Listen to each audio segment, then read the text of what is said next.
كل أصحاب المزاج العالي بيحبوا الأكلة دي، ورق عنب إزاي تسويه وطرق تسويته، إزاي ما يبقاش فيه رز كده وطالع على كل ورقة عنب، وفي نفس الوقت يكون متماسك وطعمه جميل جدا. نبدأ الفيديو بتاعنا على طول، والذكر بتاع النهاردة هيكون لا إله إلا الله. طول الفيديو قولي لا إله إلا الله.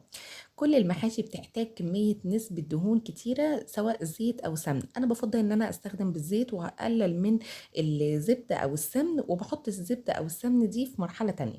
نزلت على طول بعد ما معلقتين الزبدة سخنوا كويس جدا والزيت بتاعي سخن كويس جدا.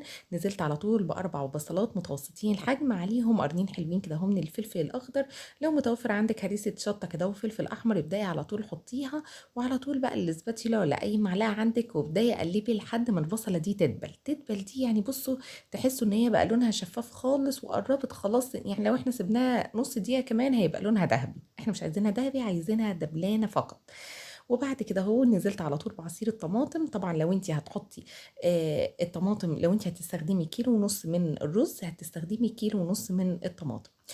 كزبرة بقى حطيت معلقة ونص كده اهو كبيرة من الكزبرة، وحوالي معلقة من الكمون، ونص معلقة من الفلفل الأسود. والحاجة بقى الرهيبة اللي أنا جربتها النهاردة وورق العنب اللهم بارك طلع رهيب، هي بهارات المحشي. بتحطي كده حوالي معلقة وشوية كده اهو من بهارات المحشي. خلي في بالك ان انت لما ما بتحطيش البهارات بنسبة كبيرة المحشي بتاعك بيبقى طعمه متميع كده. يعني تحسي كده ان الملح مش مظبوط، ما فيهوش بهارات كده، هو مش مبهر كويس، ما بيبقاش تمام. نزلت كمان بمكعبين من مرقة الدجاج كده عشان يطعموا لي المحشي. طبعا بتحطي البهارات اول ما الطماطم بتاعتك تبدأ تاخد غلوتين، يبقى اول ما تاخد الطماطم غلوتين حطي بقى الملح والكمون والفلفل الاسود والكزبرة وبهارات المحشي. طبعا هنحط معلقة كبيرة كده هم من البابريكا.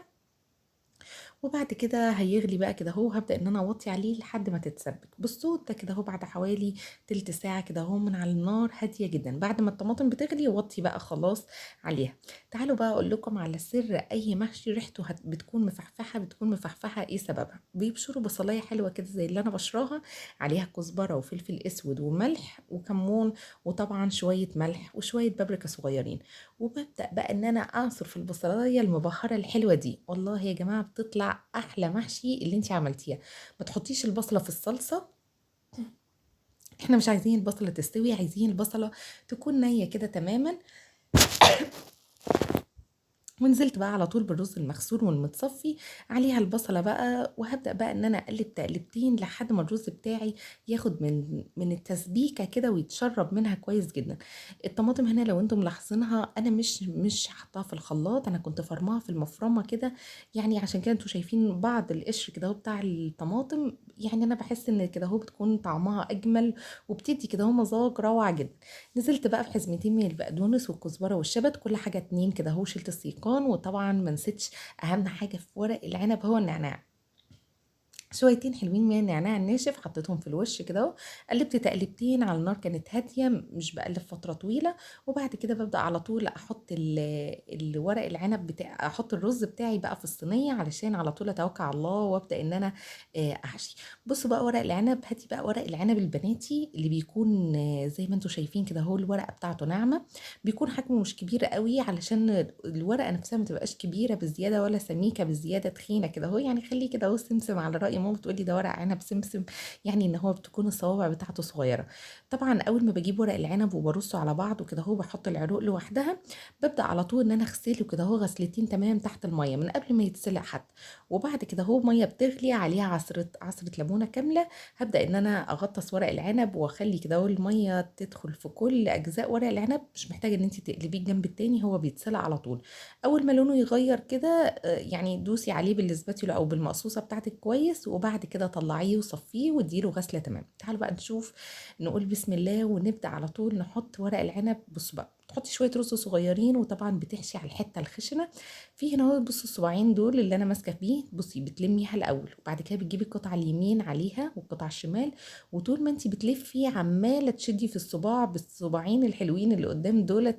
واي رزايه بره ورق العنب بتبداي انك تشيليها. تعالوا بقى اوريكم واحد كده اهو تاني في الروقان. بصي، بتجيبي ورقه العنب الحلوه دي، حطي كده حوالي معلقه صغيره. لو ورق العنب حجمه اكبر حطي حوالي معلقه كبيره لحاجه بسيطه. وبعد كده بنلف لفه كده اهو بسيطه في هنا شوفي لفة بسيطة خالص. وبعد كده بنجيب بقى القطعة دي، عايزين بقى نلمها كده اهو، بنلم اليمين يمين والشمال شمال كده اهو. ونبدأ بقى بصي الصباعين بقى دول بتلفي بقى لفة كده اهو رول.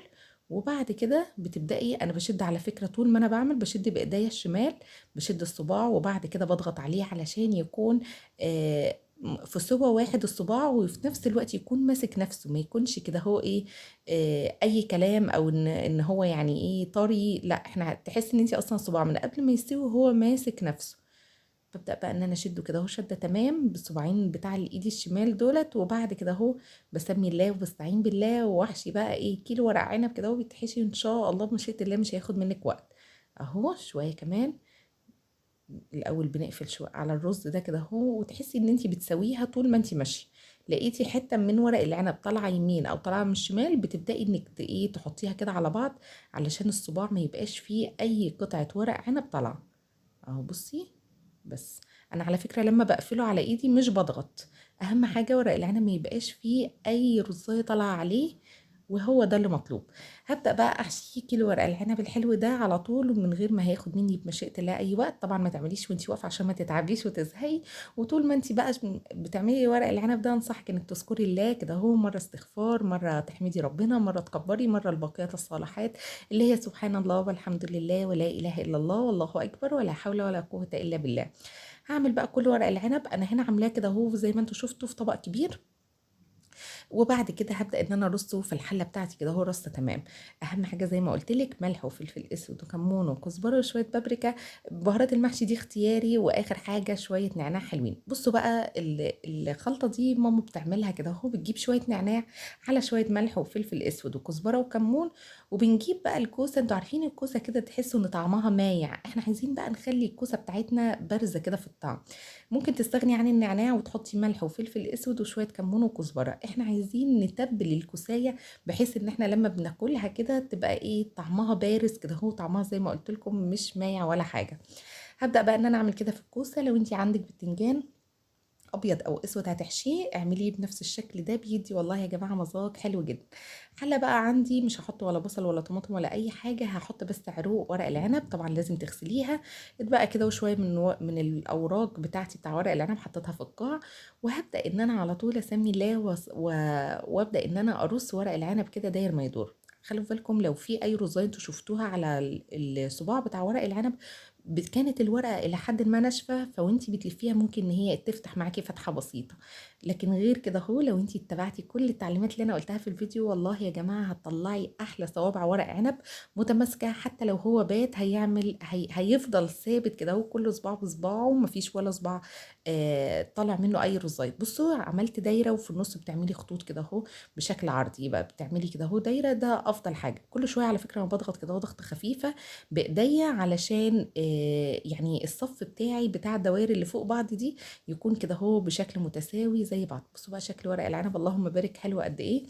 دي شوربه فراخ، شوربه لحمه، اي شوربه تصفيها من البصل والتوابل اللي فيها، صفيها كده وحطيها. تعالوا بقى اقول لكم على الاسرار الحلوه بتاعه الشوربه. دي صلصه انا وانا بسبك بعد ما الصلصه بتاعه المحشي بتاعي اتسبكت، انا خدت منها شويه صغيرين كده هو ركنتهم على جنب، ضفتهم هنا اهو بقى على طول. ودولت حوالي 3 معالق زبده كده اهو سيحتهم وقلبتهم. طبعا في ناس بيحطوا زبده اكتر، كل ما بتكتري الماده الدهنيه على فكره بيكون المحشي طعمه احلى، ده من وجهه نظري. هنا بعد ما رصيت الحله اللهم بارك، هبدا بقى ان انا احط كده اهو ورق عنب او ورق العنب على السطح بتاع الحله بتاعتي. دي بقى الشوربه الحلوه دي طبعا ملحها مظبوط، مظبوطه جدا والله يا جماعه، كان طعمه فوق الرهيب. كل ما انتي استخدمتي زي ما قلت لك امكانيات متوفره عندك كده اهو بسيطه، هتطلعي احلى والذ محشي. ممكن بقى تحطي هنا فصوص توم كده اهو قبل ما تسقيه. تعالوا بقى اقول لكم على ازاي تسقي ورق العنب ويطلع حلو جدا وسواه مظبوط. ما تنسي موضوع انك تسقيه كده اهو لحد الصف اللي قبل الاخير، اسقيه بس لنص الحله، بحيث انك بصي تجيبي الحله كده عندك تلاقي الشوربه بتاعتك ظاهره. يعني لازم تجيبي الحله كده عندك علشان تشوفي الدنيا بتاعتك ظاهره والدنيا تمام. بصوا بقى هنا حطيت كمان غلة بقى غلوتين حلوين كده اهو، ونزلت على طول زي ما انتوا شايفين بحوالي عصير ليمونتين كبار على الوش. قعد قد إيه، قعد أول ما بدأ يغلي كده غلوتين 3 4 5 كده وبيتكتك معاكِ، وطّي بقى وخلّيه زي الشمعة. يبقى إحنا مجرد إن إحنا لمّا بنسقيه بنسقي بس ربع الصينية، يعني زيادة عن ربع الحلة عفوًا، ربع الحلة زيادة عن ربعها كده حاجة بسيطة. بُصّوا بقى الجمال بعد ما استوى. طبعًا لو أنتم خدتوا بالكم أول ما شِلت الطبق بتاعي علشان يثبّته كده أهو، أول ما شِلت الطبق على طول حطيت معلقتين زبدة كمان علشان يدسّموا كده ويخلّيه بيلمع زي ما أنتم شايفين.